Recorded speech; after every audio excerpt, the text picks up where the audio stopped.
Now, what about the business that needs to be acquired? Does he have a strong EBITDA, for example? But some people, they get blind when they look at the EBITDA. They say, oh, they got a strong EBITDA.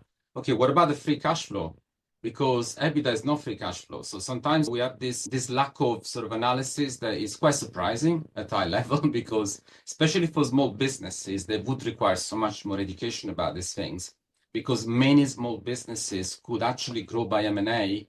Say the so-called boring businesses like security business or fire and security, health and safety, you got a big opportunity. You got a good balance sheet. You need to be educated about these things really.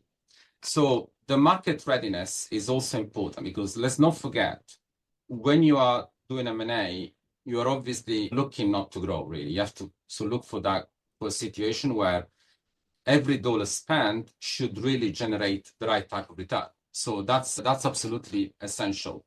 So some financial signals of readiness, steady revenue growth, year on year, 10, 20%.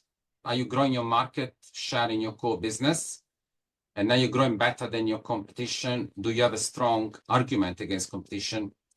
Customer revenue diversification.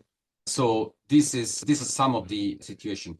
There are obviously lots of red flag, to be considered whenever there's an M&A activity to be done. And so, but those are obviously, for example, situation where there's high leverage, for example. Say if you try to acquire a business with high leverage, you take on lots of debt. It doesn't matter that you got a good EBITDA. So for example, say you got a weak interest coverage ratio, or you got you got situations where you should really think twice before making an acquisition.